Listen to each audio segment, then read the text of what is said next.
Hello again, everyone. We'll continue today's media availability with our three NASCAR Sprint Cup Series championship contending owners. Obviously, three giants in our sports. In our sport, 11-time NASCAR Sprint Cup Series champion and owner of Hendrick Motorsports in the end, Mr. Rick Hendrick. Four-time NASCAR Sprint Cup Series champion and reigning championship owner of Joe Gibbs Racing, Joe Gibbs. And in 2012, NASCAR Sprint Cup Series owner champion celebrating his 50th anniversary season, owner of Team Penske, Roger Penske. All three of you obviously have experience with championship pressure, so why don't we open by talking about your mindset heading into this championship weekend, and as reigning champion and the guy who got put in the middle, we'll start with you, Coach. Start with me. Well, I'm not nervous or anything. I just walked into the women's restroom.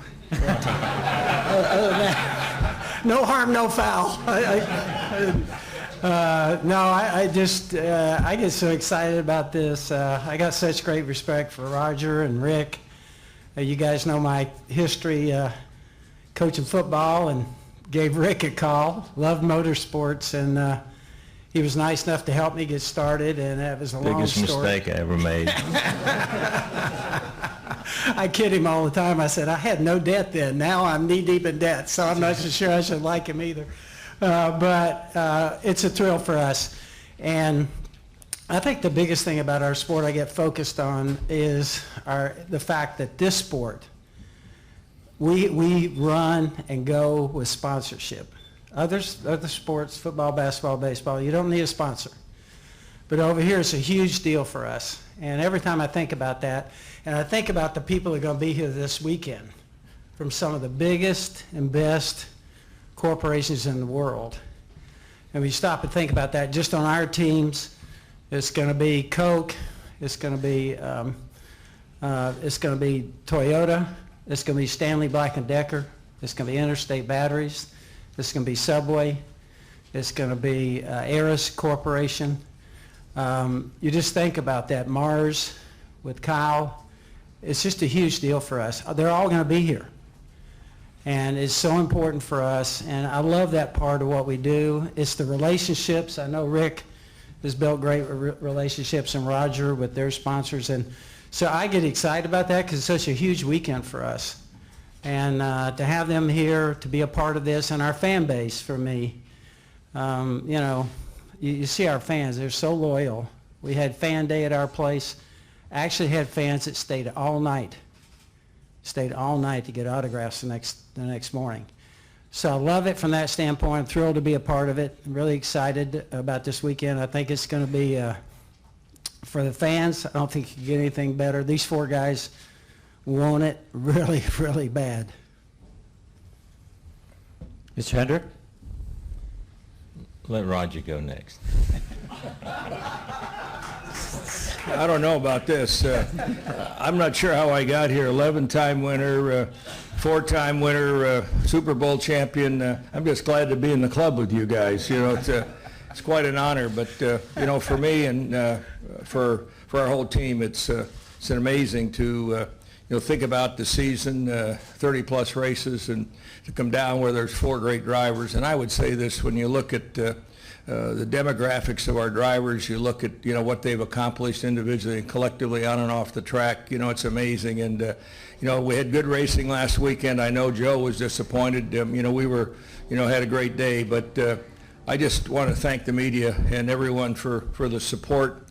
People talk about our sport and what's going on. To me, having run the Super Bowl in Detroit back in 2006 and seeing football down, and yet we're not down quite as much because of social media and some of the other mediums that take place to drive sports. But we talk about the commercial side of this, Joe. Our drivers got to be not only great drivers and tough, they've got to understand the technical side of the business, and the commercial side today becomes more and more important as we field these teams and have to run at the top. So for me and for Team Penske, and certainly after 50 years, I probably should get the hell out of here, but I've got some work to do to just try to keep you guys honest.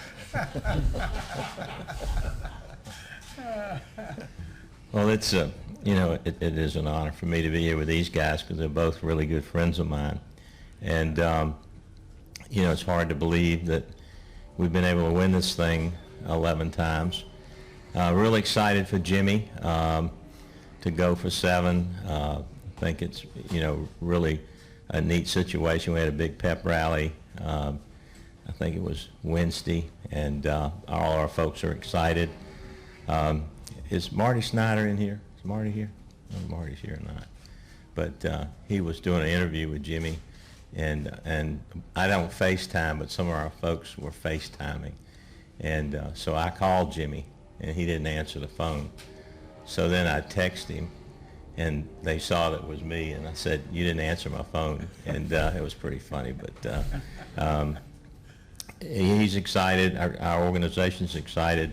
It's going to be a very competitive race. I think the fans are going to get their money's worth. You know, for me, I'd love to win it. I'd like to see Jimmie get number 7. But I'm just happy to be here because 20 years ago yesterday I was diagnosed with leukemia, and I didn't have much of a shot. And these guys sitting right here did a lot to try to find a match for me, and I get to publicly thank you for that. And so I'm just taking it like this is a great opportunity. We made it to the finals, and we're going to give it everything we've got, and somebody's going to come out of here the champion, and at least we have a shot. All right, we'll open it up for questions from the media. We'll start over here with Jeff, next to you to the right, and then down to Bob Pockrass. Hi, Coach Gibbs. You're the first owner to have 2 drivers in the championship under this format. Yesterday they kind of differed a little bit on how much information they want to share. They kind of deferred to you. How much information do you want them to share? Do you want them to be as open as they've been all season? I think there's some information at the shop, but to be quite truthfully, both of them want this in the worst way, and they're going to compete, and so we are not sharing a lot of stuff. It's going to be up to them individually, and I think both of our guys, along, you know, Jimmie and Joey, it's such a big deal for them. We kind of felt like, obviously, they're going to be kind of individually going for it, and so it'll be at practice today and everything. So big deal for both of them, but they'll both kind of be on their own here. All right, we'll go with Zach, Bob, and then over to Mike Hembry. Zach Pansberry, front stretch. This is for all 3 of you guys. Tommy Baldwin Racing made the announcement they're pulling out of full-time racing for next year. So you guys are in different boats, but where do you see the sport when it comes to sponsorship? Do you see issues? Do you see, is it improving? You know, what did that announcement mean to you guys? Go ahead. Well, I think it's if in any sport today, it's tough. You know, if you look at what's going on in the NFL and the viewership, all the sponsors watch that. The good news is we have not slipped as much as some of the other folks. We have a couple of new guys coming on, new sponsors. We did this year. We're working one that we'll announce probably after the first of the year. But you have to do a lot of work, and you have to work social media, digitally, and everything else. And I think NASCAR has stepped it up. But it's tough out there, and you know, you're seeing multiple sponsorships on cars, but you're having to do more work and build more content to help the sponsors that you have. It's a lot harder than it's ever been, but I do see it kind of leveling off. Yeah, we had a perfect example of, I'm really bullish on our sport. We've had in the last 2 years, we've had Eris, Hisense, companies like that. We had a good example was Tide with Procter & Gamble. You know, they wanted to take a look at the throwback race at Darlington. Those were all millennials that run in that company right now. And they were basing it off social media. They wanted to see what kind of return they got. And because of our fans and everybody, we hit it out of the park. And so I think with this group up here, you know, we got 3 Xfinity cars totally funded. We got 4 Cup cars totally funded. I'm excited about Because, listen, we have a great marketing window here. We're 38 weekends. And I think some of the biggest and best companies in the world are sponsoring Rick and Roger. And when you look at that, I just think I think we got a lot of, I'm bullish on where we are. And so I kind of see that and going forward. And the thing about our sport that's different, when somebody sponsors a race car, they're in the race. They're going to be in the race. They're going to be going around there 3.5 hours and have a chance to win a championship. So I think it's some of the biggest and best companies in the world are represented up here. And I'm excited about our future. We've had dips in pro sports. You have dips, but I'm excited about where we're headed. I think when you talk about Baldwin, I think one of the things that he's going to benefit is the charter system, because he had value that he was able to generate through the charter system. And I think he's probably made a deal which will keep him involved to a certain extent. So I think that's what we all wanted. You build a team like the coach has, and he understands what values there. I think we have that today. And when they talk about the health of the sport, I think the communication and partnership between the car owners and NASCAR has never been better. And I think that if you talk to Baldwin, maybe he feels he just can't put a car on the track as well as he wants to from a competitive standpoint, but he can certainly take his knowledge and share that with someone else along with his charter. All right, we'll go to Bob, Mike Hembry, and then Marty Smith. Bob Parkers, ESPN. Roger, what's the difference for you being here this weekend, having a shot at the title compared to the way it was a year ago when you did it? Well, people have asked me that before. We really, closed the season last year. I talked to the coach, and we moved on. I think that, I've got to thank Joe on one hand, because he was the one that, let Joey go for us. So to me, it was disappointing we couldn't run last year in the Final Four, but, it's 2016, and as I said earlier, I'm just proud to be here and be one of the cars, chasing the chase here, on Sunday. All right, we'll go with Mike, Marty, and then Dustin Long. Mike Hembry, Auto Week. Roger, you've been through race for championships and won them in all kinds of point systems. How do you see this four-driver top finisher take off format? Good, bad, ugly, indifferent? How do you look at it versus the other way? I sure like it right now. So I think, right now, these are the rules.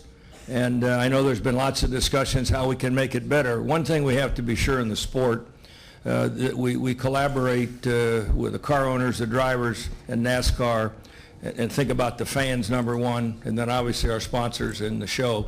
And we'll continue, I think, to re-engineer this to a certain extent and see, what might help us to make it even better next year. But, certainly a lot of excitement, certainly a lot of pressure, when you think about the teams and the preparation.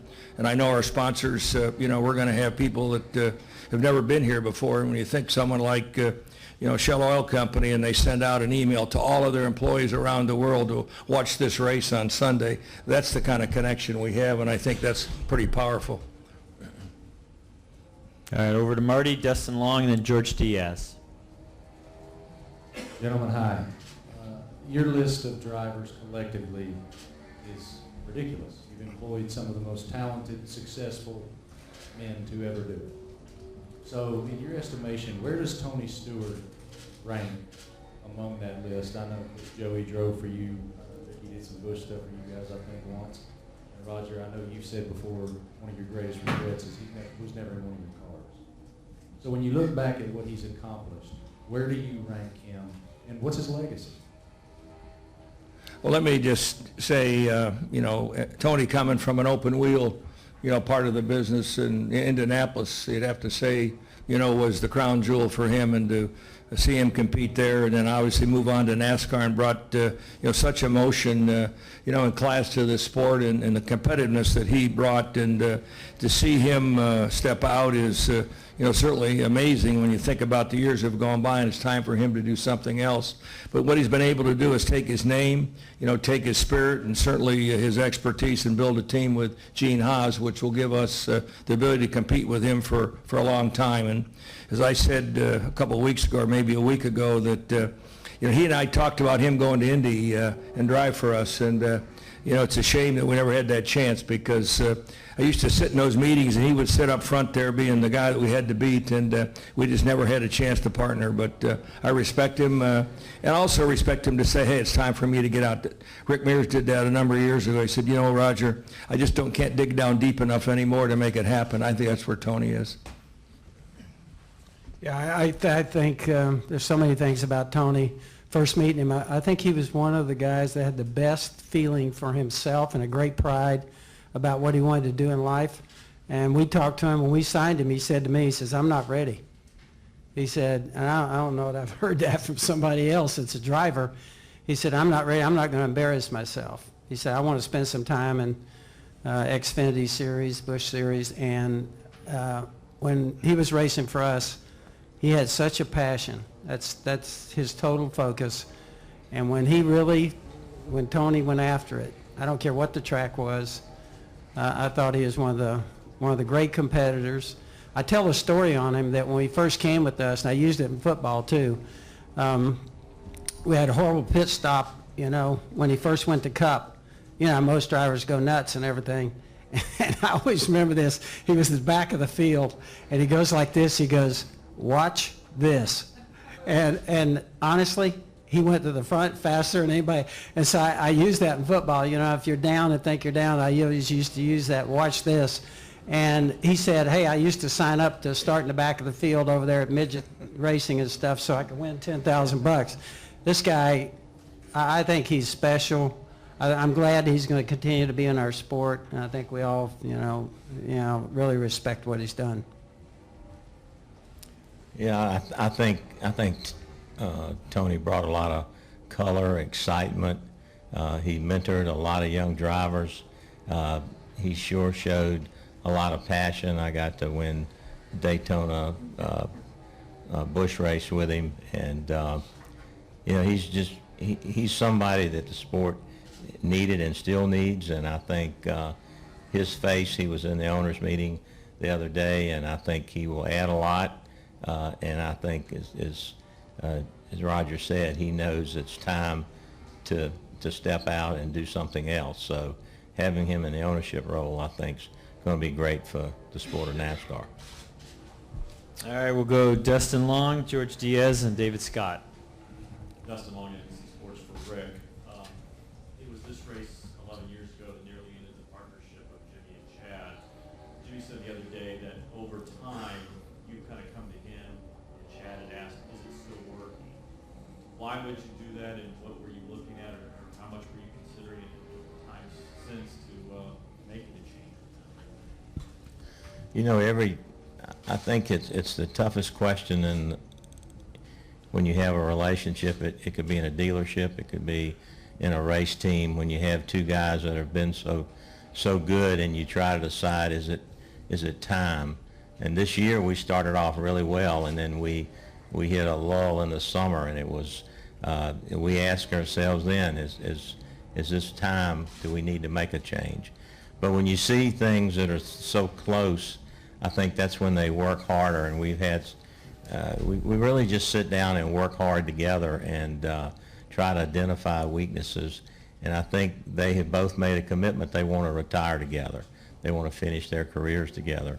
So when there's problems, everybody kind of locks arms. And this year, the whole organization did about the summer, and the speed picked up for all the cars.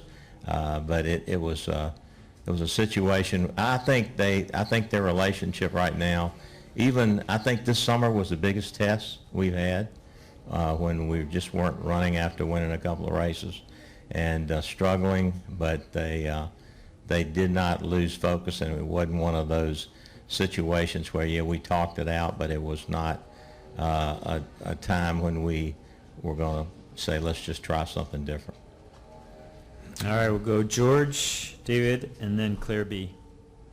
Over here, George Diaz with Atlanta Sentinel for Mr. Penske. Sure. Hey, Joe. You're described as an entrepreneur in pieces that one reads. Did it come by happenstance, or were you always focused on having such diversified business interests?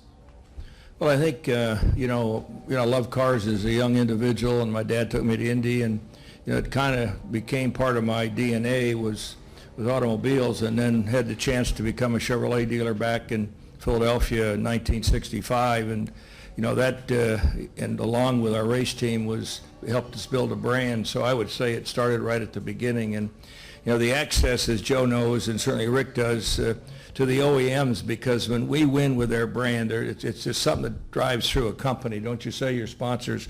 And that gave us a real opportunity to connect at the highest levels, and that gave me the opportunity to build partnerships which have made the difference, in our company in the past and certainly still today. All right, David, clear B, and then Tom Jensen. David Scott, Chicago Observer. Rick, this is for you, but I'd be interested in Joe and Roger's answer also. When Jimmie was winning his 6 championships, it seemed like he had a hard time getting the acceptance and respect of a lot of NASCAR fans. He says he thinks that's changing now because he's getting older. Why do you think that was, and was that frustrating for you? Yeah, it is. I think I was talking to someone a little bit earlier, and they said Jimmie seems to be very vanilla, and Jimmie's kind of everything but vanilla. I mean, he may come across at the track that way because he's so focused and driven, and he thinks like a computer when he's in the car. If you listen to him give feedback and break it down, or in a debrief, he's just so, the way he eats, the way he exercises, everything's about physical and mental fitness for the race car. But when you see him at a charity event with a bunch of his friends, he's one of the most fun-loving guys. Like, I've been around him in lots of events with friends, and he's bubbly, and I see a lot of 48 shirts and fans in the garage area now, and I think people, I think when he won 5 in a row, he was winning a lot of races and a lot of championships, and people maybe got a little tired of it, but I think then after the 6th one, we had a lull. I think they respect him now, and they look at what he's accomplished, and I feel like I still say that Jimmie's going to get more credit when he's done than he'll get when he's driving. But to look at what he's accomplished, it's pretty remarkable what he has done. And the people that don't know, that don't like Jimmie Johnson, don't know Jimmie Johnson. All the good he's done to mentor so many young people, young drivers, and still does today. I might say that, I've watched Jimmie for a number of years, and, he's certainly connected in partnership with Rick. But he is the ultimate driver when you think about people in the garage. I don't think he has an enemy out there. When you talk about driver to driver, crew chief to crew chief, Johnson is at the very top of the game, and you have to respect that. We certainly do from a Team Penske perspective, and I'm sure the coach does also. And to me, people don't like to see someone win all the time. Well, I love to win all the time, so I'm sure Rick does, and I know Joe does. So to me, I take my hat off, and I wish I had my driver going for the 7th championship. So, Rick, you don't have to. No apologies for that guy. I think he's. he's the best. I actually vote to break him up. I think you should break him up. That's pretty good. All right, we'll go to Claire, Tom Jensen, and Kenny Bruce. Claire B. Lang, Sirius XM NASCAR Radio. When we talk to your employees, drivers, crew chiefs, or whatever, they just adore the 3 of you, and they know what leaders you are within the companies. They also say the 3 of you are incredibly competitive. And yet we don't see that on the outside, only on the inside, right? You guys are partners in a sense as team owners in the owner council, but how competitive are you amongst each other outwardly? And do you bust each other's chops? Do you, I guess there's no trash talking, just a little bit on the stage today, but you're in business together in a sense in the owners council, and yet how competitive do you see yourselves outwardly with each other? I think for me, Rick and I have 2 grandkids that hang out together, and I think we get the biggest kick out of that. But I know how competitive these 2 guys are. I know Roger, and you got such great respect for Rick and what they've done. And so I was just thrilled to get into sport and be a part of it, and having watched these guys and knew what they did. So I'd say that you know, I know that those two guys are extremely competitive. They wouldn't be where they are, and I admire that. When I get a chance to go to the racetrack and race against them, I think everybody in our group respects both these guys, everybody in our sport. I wanted to mention one thing, that talk about your team and everything. I just want to thank everybody back at our race shop, and I want to mention JD. And that every time I get here someplace like this may be a weekend where he can't come. I just thank everybody here that's prayed for him.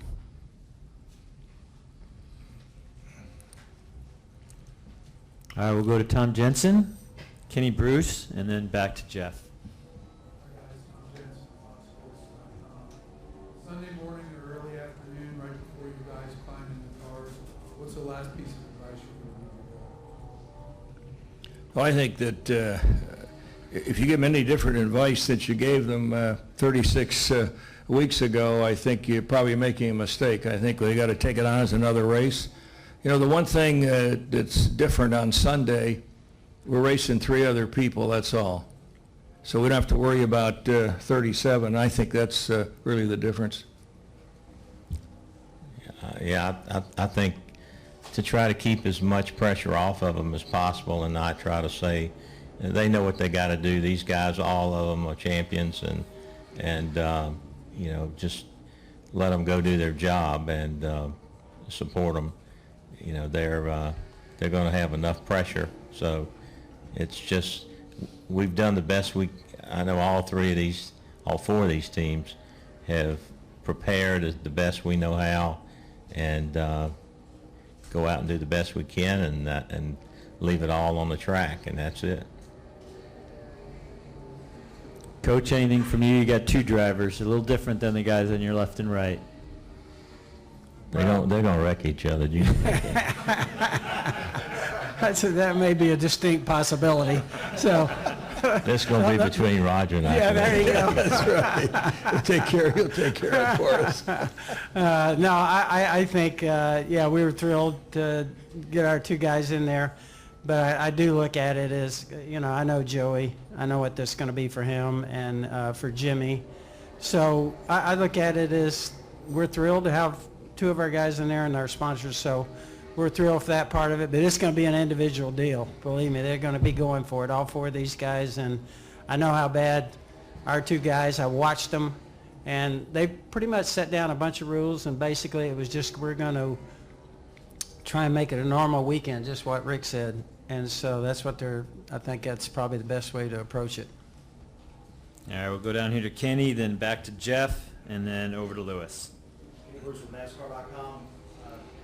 You 3 gentlemen all came in at different times. I think Roger was 70s, Rick was 80s, Joe was in the early 90s. In the garage, we've always seen teams watch each other and see what they're doing and if that's going to work for them. You can't keep any secrets out there. As owners, do you guys watch what each other does and how they run their individual operations and maybe adapt that to how you guys run your businesses, or is it strictly, I know what's best for my business and I'm not concerned with what other people? I would say that, you know, from my perspective, you know, I use Coach Gibbs and Rick, you know, really as models, you know, for our organization. You don't have the success he had in football, and also the way he's built this team in such a short time. And you know, we look at that, and then from a commercial perspective, to be able to show companies that we're trying to deal with, the see Mars and see Lowe's and people, just to mention a few, and see those folks be involved is a real plus for us, and it has been much different than when we were back in the 70s running. Well, I think, you know, when you look at Roger and I are good. I didn't get to answer the other question. Roger and I are good friends. We talk a lot. We're both in the automobile business. We actually vacation together, and I admire him a lot. And I watch his attention to detail. I watch how Coach organizes his organization and rallies his people. But in the garage area, you watch everybody. I mean, it's the damnedest place I've ever seen about snooping And sometimes you'll put stuff on a car just to watch them take a picture of it, you know, and it really doesn't do anything, but it's just fun to watch them run around and take a picture of it. So it's really kind of neat in there to, you might have something one day, but on a serious note, one thing we've learned through our organization with the owners, there's a lot of smart people in this sport. The presidents of Joe Gibbs' operation and Roger's operation, when we start working together, and you look at the depth of the talent that's in these teams today, it's amazing, from a financial basis or marketing or just the organizational skills that they have. It's really phenomenal to me, because I remember when I started and what I started with, and you know, with 5 people and Harry and renting transmissions and gears, and you look at the technology and everything else that goes out there today. So I think we've built off of each other. You see someone step it up, and then you step it up, and then we force each other to get better. But it is and you know, the really neatest thing about the garage area, I walked out yesterday and spent some time talking to Jack Roush. We have to race each other, but this is a pretty tight fraternity of owners that respect each other, and I think Joe used that word. Respect is the big word. I mean, you know, with Richard Petty and Richard Childress and all of the guys that had been in it when I got in it, and you know, we want to beat each other, but we still have a way of becoming and staying friends. Because I know when we always have a skirmish, we always tell each other we weren't driving the car. You know, we don't ever have a problem with each other over it. All right, we'll go back to Jeff. I was just going to mention one thing that's different. It's kind of what we were talking about here. Everybody's around Charlotte. That's what's different about it. And so it's like one big family, but we're not spread all over the country. So, yeah, all the things that you hear and you go back and forth, and we're all extremely competitive. I think Rick said it best, that when somebody gets ahead, it's almost like, okay, it's pushing the rest of us. Okay, here we go. What are they doing? And I think it has caused us to be better and better. I think we've kind of pushed each other. That's what I see in it. And a thing amazed me about the family here and all the people who work on these cars. I came down here, I remember the very first thing I worried about was all the tools, the machinery, all the stuff we had. I started saying, you know, there's got to be, man, I'm worried about people taking things and all that. None. I'm talking about 25 years. I don't know of anything, with the exception of we had one janitor try to take a motor one time. Wasn't real smart. But other than that, it's an amazing fraternity that we have everything around, and people don't take things, and they really respect each other. I think that's great about what we do, and I kind of quit worrying about it. All right, we'll go back to Jeff and then wrap it up with Lewis.